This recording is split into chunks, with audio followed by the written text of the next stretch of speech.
Joe, baby, listen, give me a break. What do you expect me to dig up 1,500 clams between now and midnight? You had time. Why didn't you get it?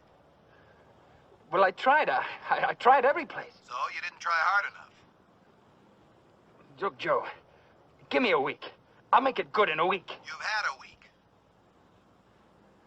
I know I've had a week already, but Joe, look. Okay, get it. By tomorrow night. Sure. Sure, Joe. Tomorrow night. My place. Your place. 9:30. 9:30. Have it, understand? Yeah, I'll have it.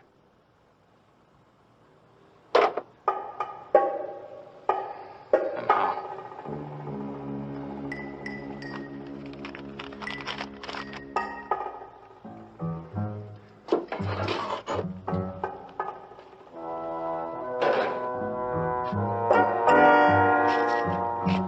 Hey, where do you think you're going? I'm sorry.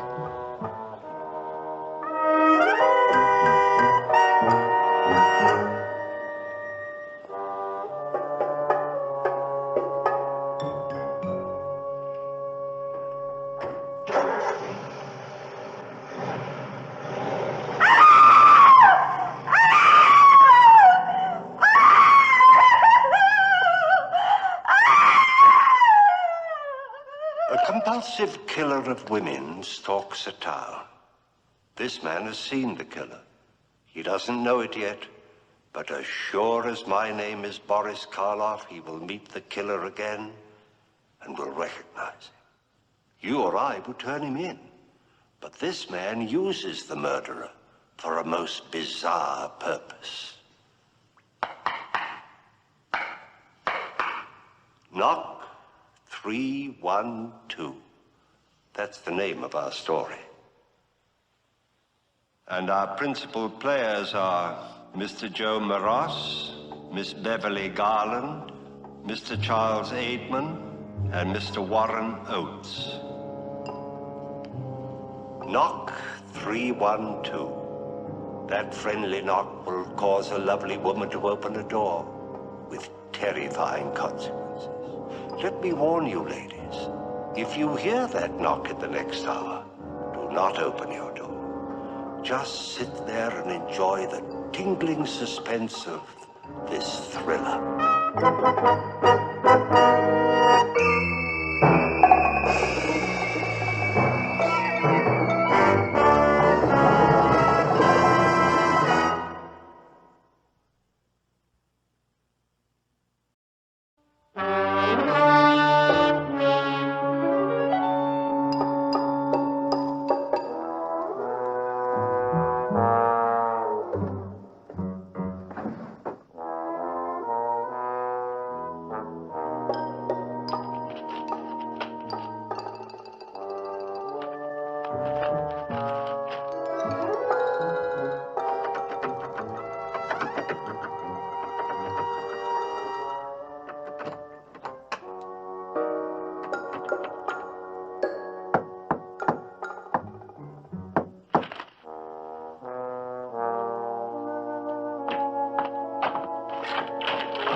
After 5. Where have you been? All last night, all today? I've got to talk to you, Ruthie. Well, then talk. Look, can you call the restaurant and tell them you're not coming in tonight? What for? Are you going to take me out in the town?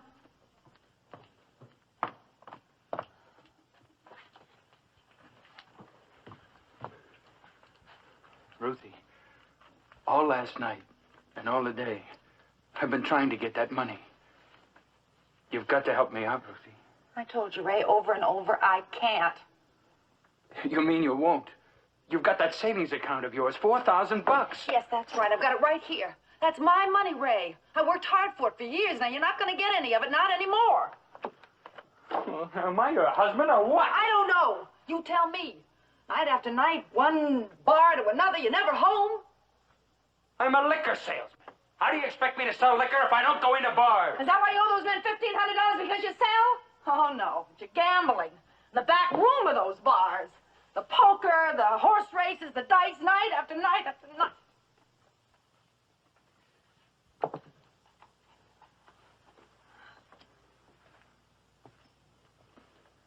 Honey,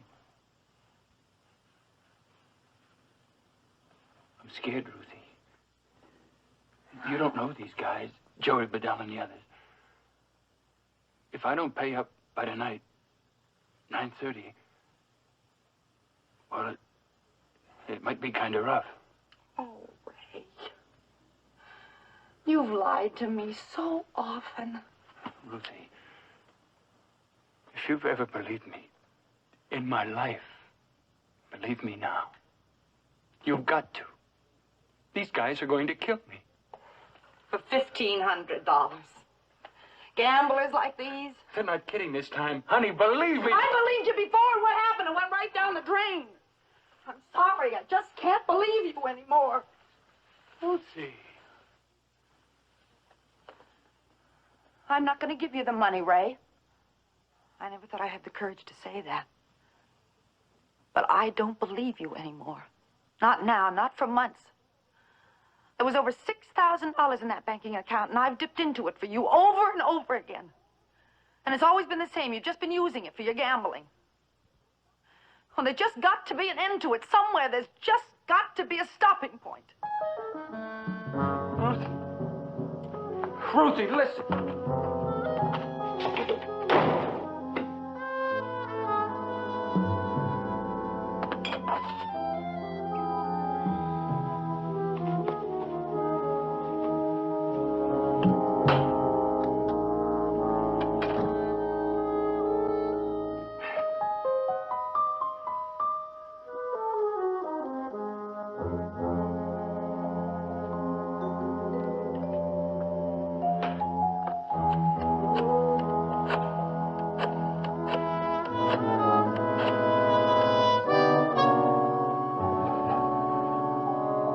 Hello, is Tom Keeley there?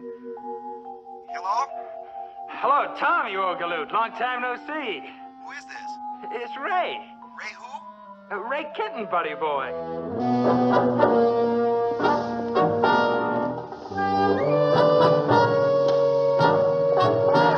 Benny! Oh, Benny, you scared me. What are you doing here?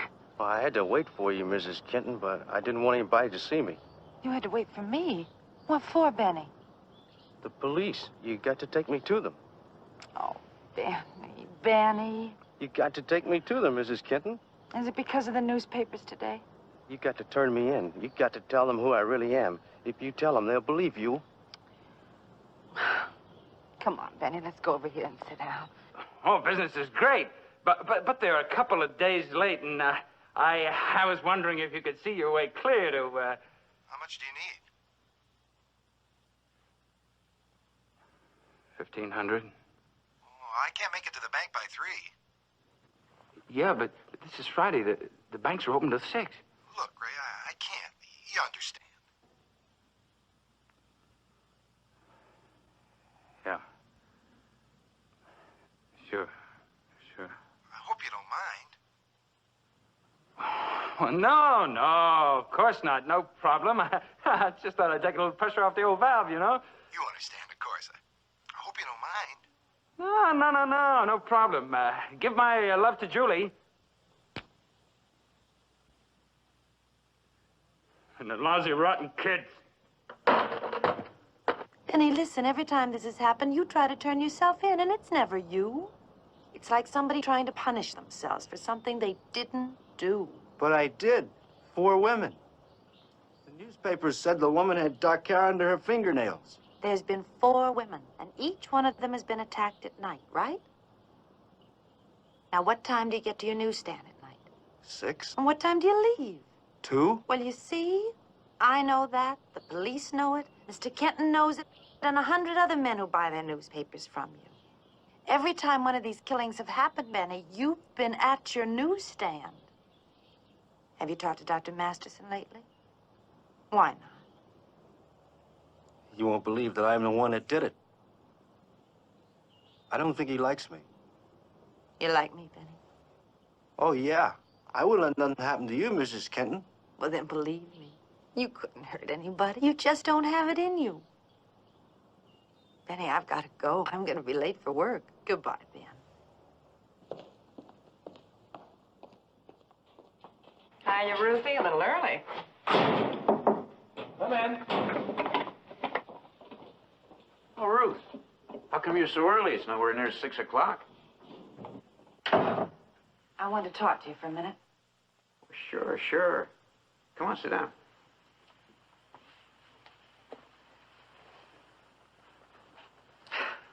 It's Ray. Same trouble? Money? I turned him down again, but this time I'm not so sure I should have. Why not? Well, there was something about him, something genuinely scared. He said the men he owes this to will hurt him in some way if he doesn't pay the money. This Joe Bedell. Do you want to give him the money? I don't know. I just don't want him hurt. You're a very loyal person, Ruth. Maybe it's just that I don't like to admit that I'm licked George. After all, I've been married to Ray for 8 years, and 8 years. And I've just seen him go down and down, down. Somehow I just can't help blaming myself. It's like somewhere I've done something wrong, failed him somehow. It's like a man who's drowning and keeps calling for help, and you just don't hear him. All I want is a little help in advance on your orders. $1,500 worth? I'll make it good. I don't like it, Ray. You're in some kind of a jam. Whatever it is, I don't want any part of it. I'm sorry. Okay. Sure, Charlie. Thanks anyway. On the house, Ray. You don't have to buy me any drinks.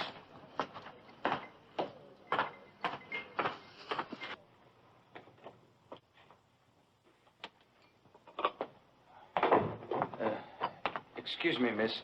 Would you mind telling Ruth Kenton to step outside a minute, please? I'm her husband. Oh, sure. Thank you.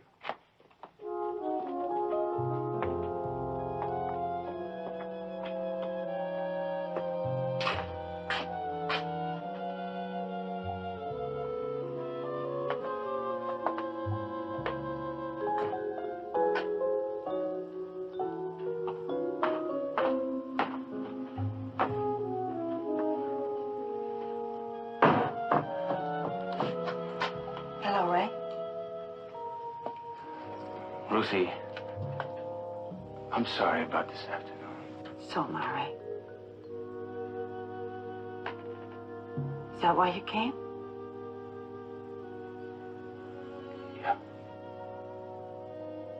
Ray. Oh, Ray. Oh. Oh, I wanted this so much. Me too, honey. Just hold me. Hold me. It's been so long. We're silly. Oh, so silly. Fighting the way we do and tearing into each other. Yeah. It's just this money thing. That's the only thing between us. If I didn't have that on my mind... Oh, Ruthie, remember how it used to be? If it weren't for this one thing, it could be like that again. I promise. Ray, tell me one thing. Just one thing. Do you love me? Why? Oh, wait a minute. I want you to think first. Think of this year and the last 2 years. Think of all the mean things I've said and done, and then tell me. Do you, Ray? I worship you. Oh.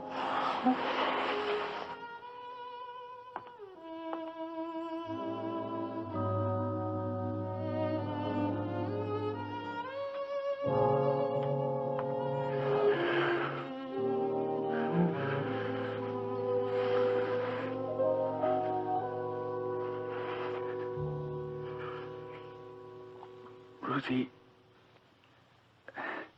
about the money, I've been thinking. Yes, Ray. Well, I know how you feel about that savings account of yours. I mean, having a guy like me for a husband, it gives you a feeling of security. Ray. No, don't apologize. I agree. You're entitled to a feeling of security, and that bank account gives it to you. Well, I've gotten into this trouble, and I've figured a way you can help me. And at the same time, not touch a penny of your savings account. How's that, Ray? You can borrow the $1,500. Borrow it and pay it back a little at a time. Who am I going to borrow it from? George? I can't do a thing like that, Ray. Well, why not? He's stuck on you. We both know that.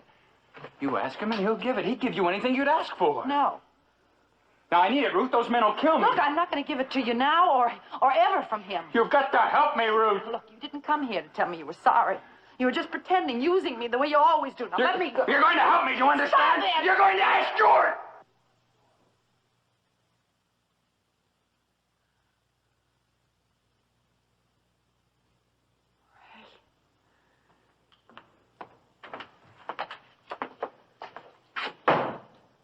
Everything all right out here? Yes. George, Ray just came to say goodbye. For good.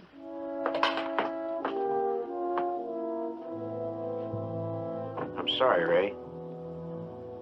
I know this can't be very easy on either one of you. Good night, Ray.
Well, Ray boy, got the money?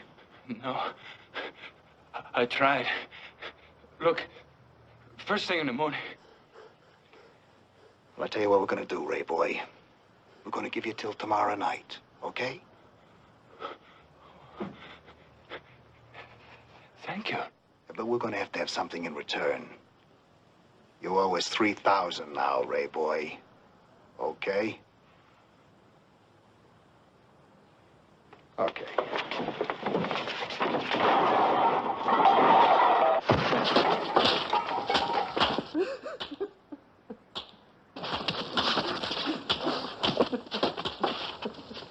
That's enough.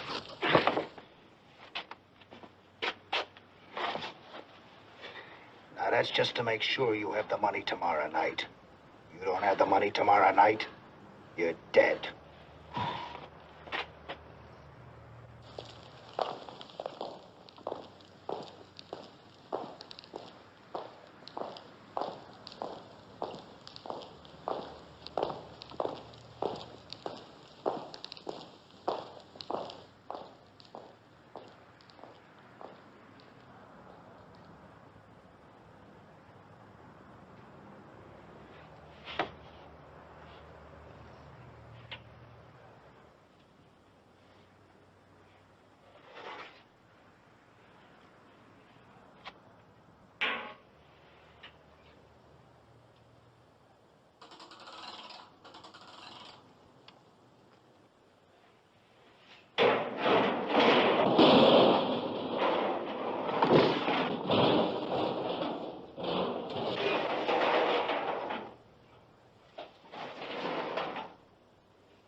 You're in my place, Mr. Kenton.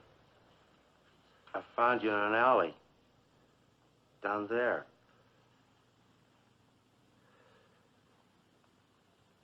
You sick or something, Mr. Kenton? Yeah, Benny, I was sick. I was going to have some soup, Mr. Kenton. Will you want some? No, thanks, Benny. You go ahead.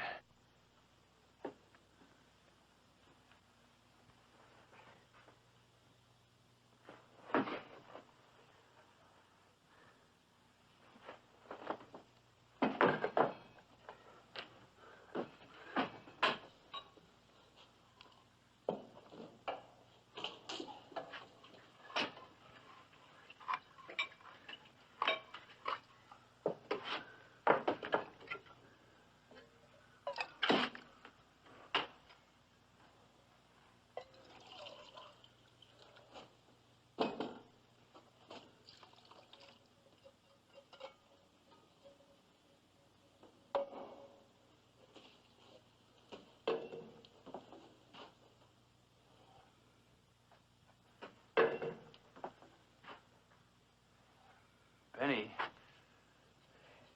you should stop collecting these things. What things? These stories about the guy who's been going around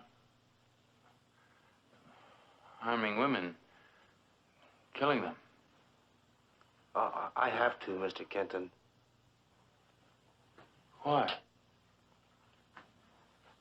I just have to. I like to read about myself.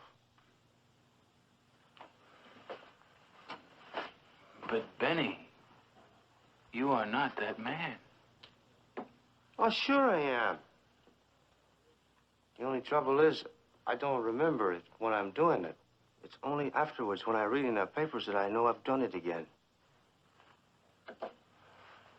Benny, the times you've gone down to the police station and confessed, they made you talk to a doctor, didn't they? Oh, sure. The last time I would... Oh, I told Mrs. Kenton about that. And you haven't seen him since? No. He won't believe me neither. Oh, look, Mr. Kenton. Did you read in the newspaper? No. I've been too busy all day, Benny. Well, it happened last night at about 11 o'clock. See here, at the corner of First and Bower.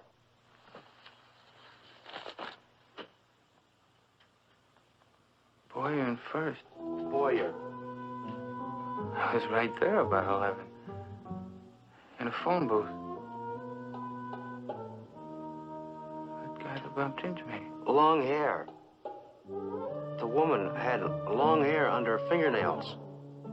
I got long hair, Mr. Kenton.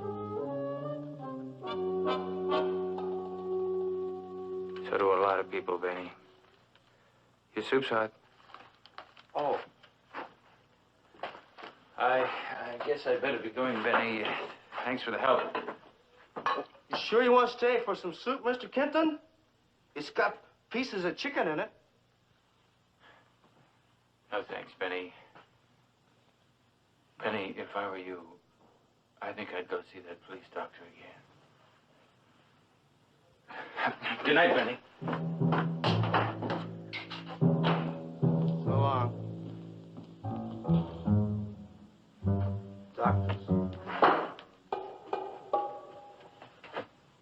What do doctors know? Nothing.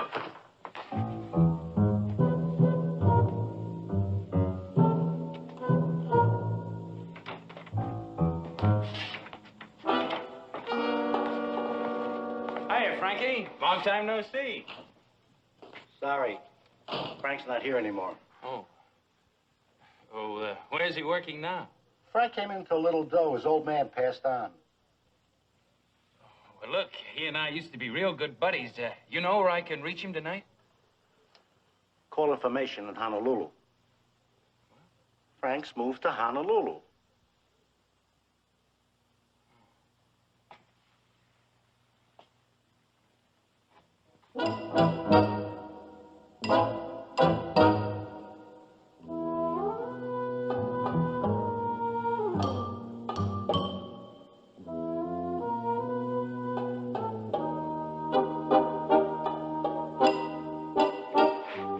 What'll it be, friend? Bottle of beer, please.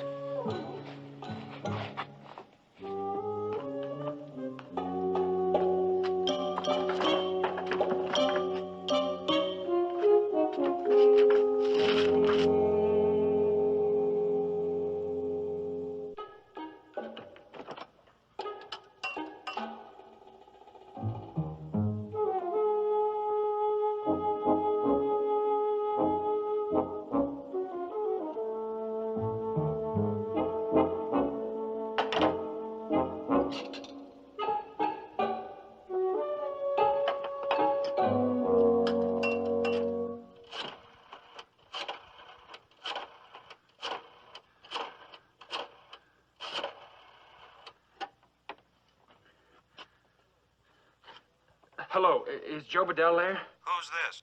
Ray Kenton. Joe here. Hello, Joey. Listen, this is Ray. Yeah? Look, Joe, about that money. What about it? Joe, you've got to believe me. I'm going to get the money, but it's going to take a few days. How many? 3 or 4. What's the gimmick?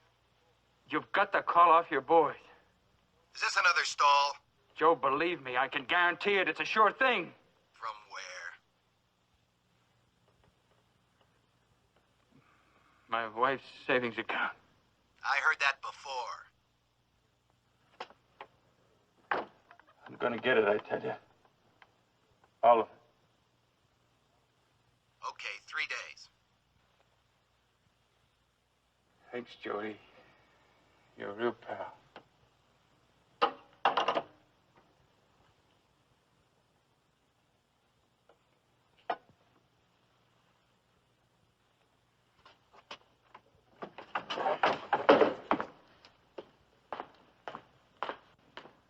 Let me have a beer, bartender. Draft.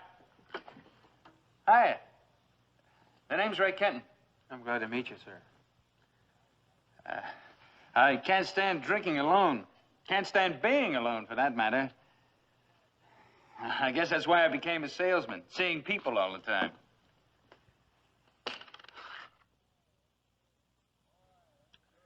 Boy, that sure hits the spot.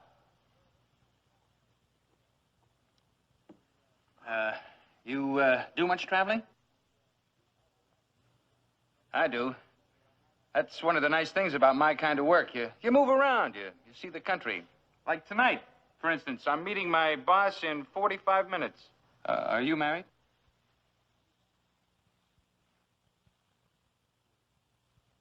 No, sir. Well, then maybe you wouldn't understand how I feel.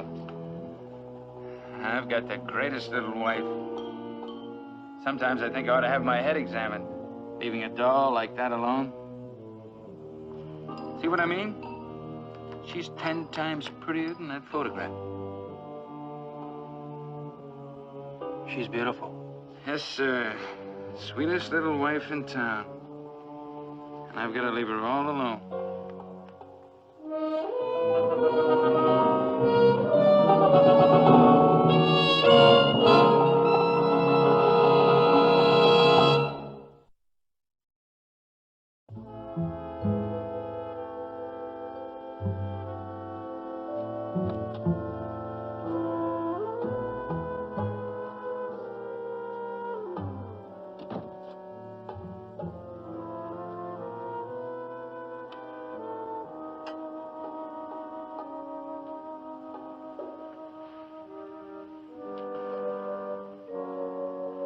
How you feeling? Oh, fair. In a little while, I'll take you home. It was silly for me to get so upset. George, I hate to keep bothering you with my troubles, but it is nice to have somebody nearby. I wish I could make things a lot easier for you. You do. Just by being yourself. When you're ready, I'll take you home. I'll be right over here at the desk. Okay.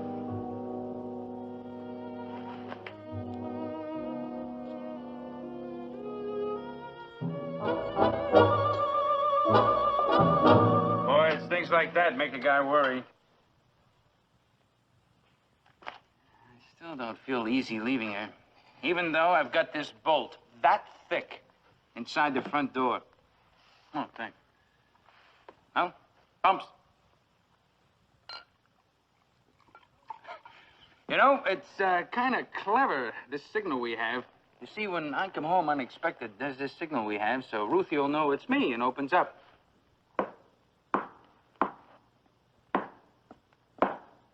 Like that. 312. And she said to me, "You can't forget that one. It's our address. 312 Covington." And you know what happened the first time I tried it? I forgot it. 312. Boy, she razzed me about that one for weeks. She kept saying to me, "What's the matter with you? You're away from home so much you can't even remember your own address." Well, I've got to be going. May I buy you a beer in return? Oh, no thanks. I'll finish this one. My boss will be here in 5 minutes. He usually tries to get through the city traffic pretty fast. Thanks again, Mr. Kenton. Ray Kenton. Sure, bud. See you around, maybe.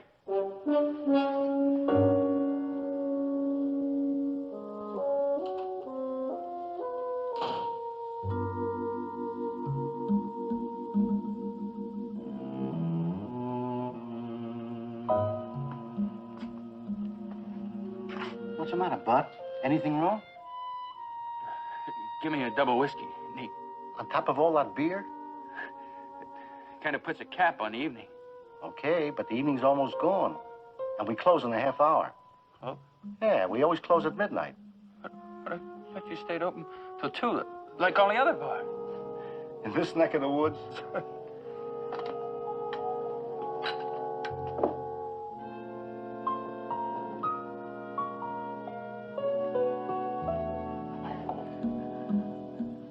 I gotta have an alibi.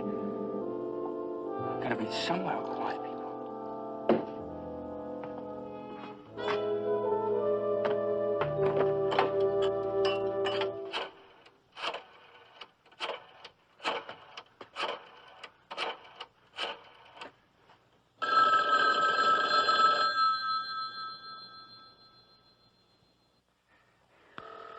Benny, come on, answer it.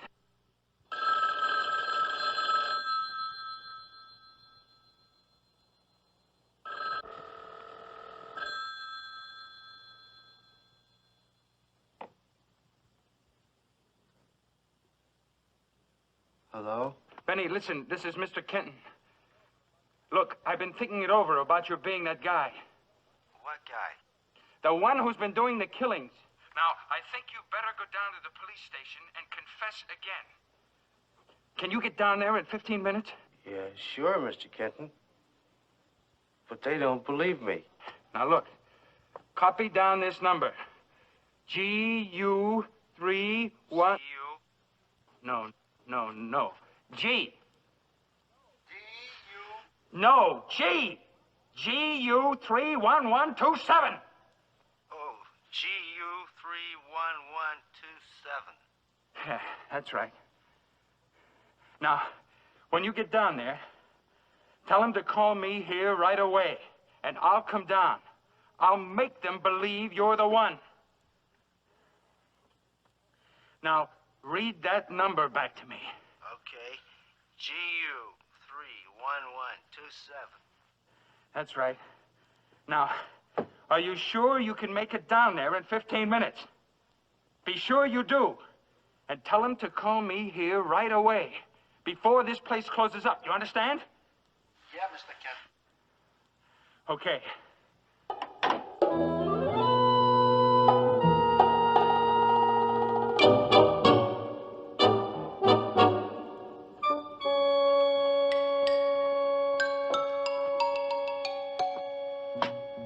Look, mister, are you sure you want that drink? Sure, why not? I don't know. Look at you. You're dripping wet.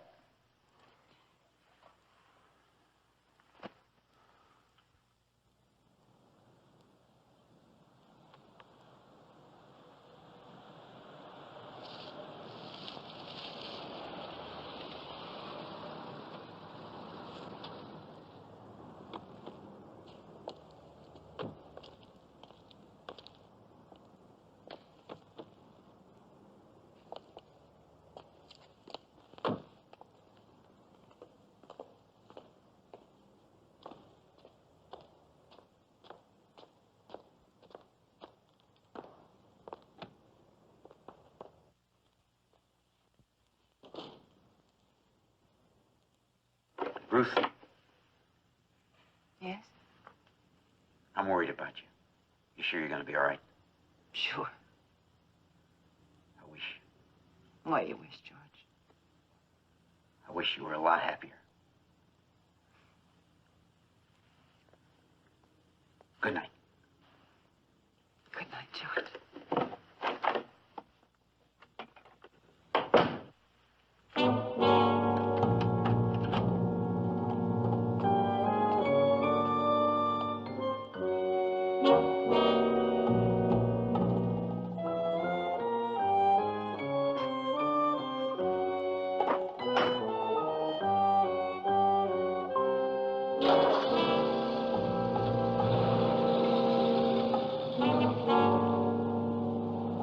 Just one more. Besides, I'm waiting for a phone call. We've got 10 minutes. Okay, it's your funeral.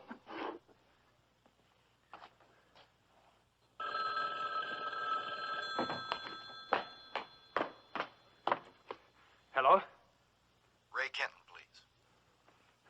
This is Ray Kenton. This is the police. Benny said to call you. Oh, well, I've been expecting your call. I knew Benny was coming down. Could you come down and verify this? Sure, I could come right down. I'm sorry to trouble you. No trouble at all. My wife and I are very fond of Benny.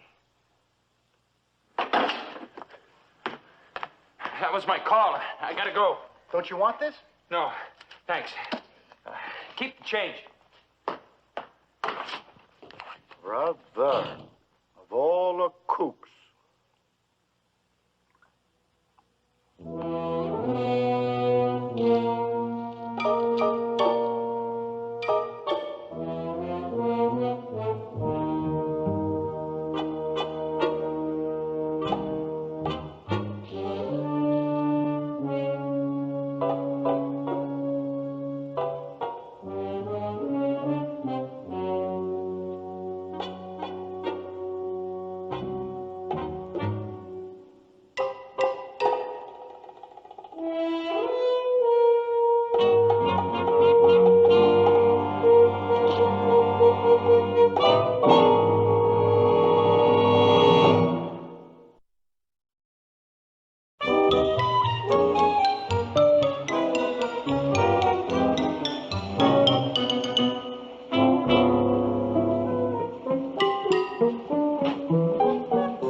Gentlemen, how do you do, Captain? I'm Ray Kenton. How do you do? Hello, Benny. What's the matter? Up to your old tricks again? He's a great kidder. Aren't you, Benny? They won't believe me, Mr. Kenton. They won't, Benny? No. You said you could prove it to them. Mr. Kenton, he's a friend of mine. Aren't you, Mr. Kenton? Mr. Kenton, go ahead and tell him. Go on, tell him how I did it last night. Go ahead. Well, why don't you tell him, Benny? Okay. Well, it was this house on Boyer Street. And I hid there in an alley in the dark there. What time was it, Benny?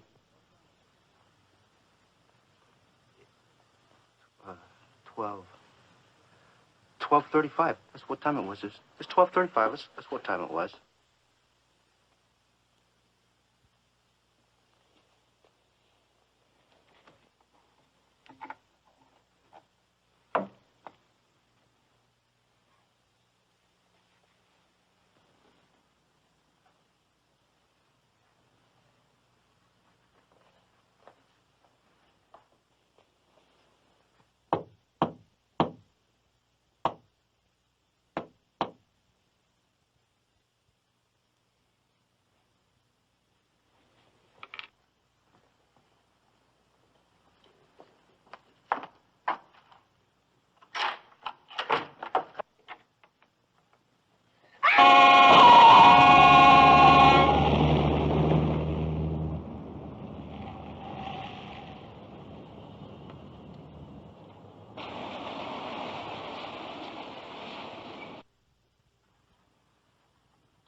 That's the way I did it.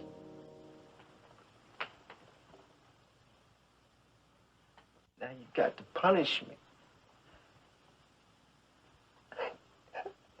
You got to punish me. He's never been this bad before. He believes it. It was what I was afraid of. That's why I tricked him into coming down here tonight. I think you better call a police psychiatrist. Listen to me, Benny. Benny, are you listening?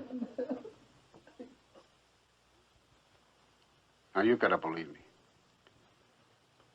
You're not the one. Not even if you think you are. That woman wasn't killed at 12:35. She was killed about 11 o'clock. She wasn't killed with a walking stick. Why the walking stick, Benny? Because. Because why? Because it was his. Whose? I don't know. I don't know.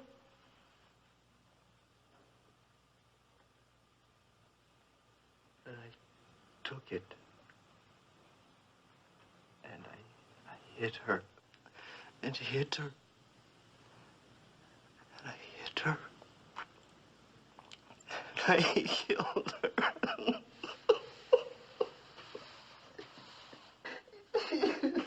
I think you're right. I'll call the doctor. I'll stay in here with Benny.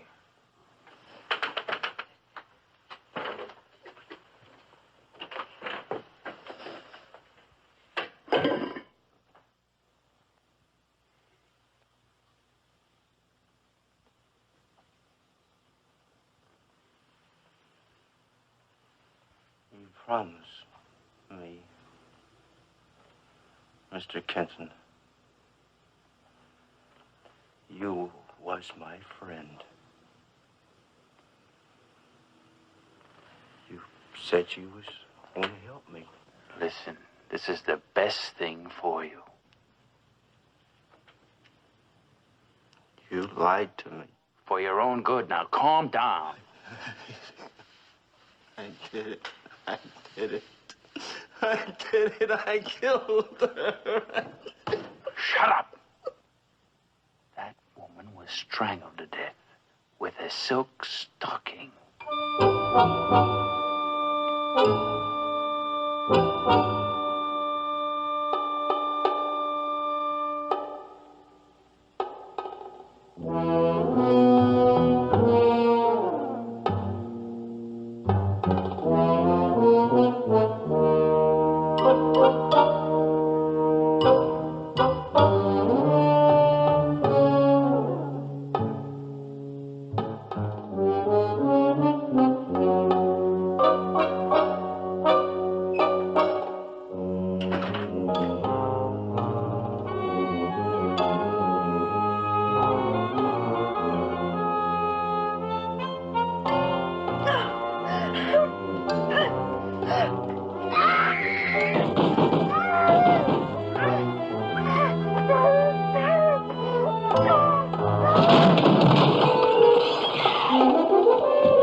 And you had nothing to do with it.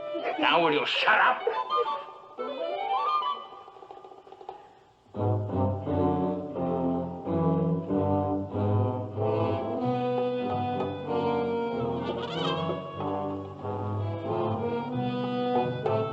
All right, Doctor. No, he's all right. Perfectly harmless. You know how Benny is. Right. Tracy. Yes, just a captain for you. Yeah? Yeah, speaking. You what?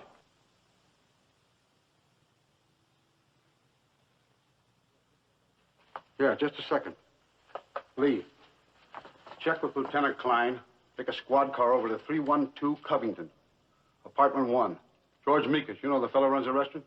He thinks he's got the guy we've been looking for. Hello, George. Who is the woman? Mrs. Kenton.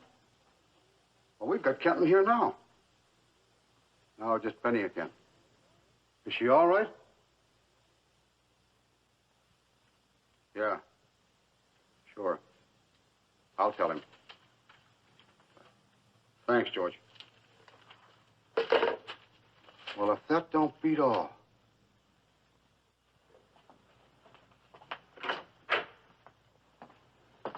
Mr. Kenton, I just got a call from your house. It's about your wife. Now, there's no need to be...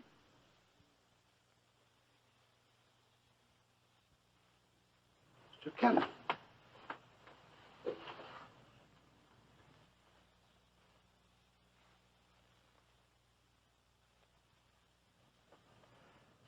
Now I bet you believe me.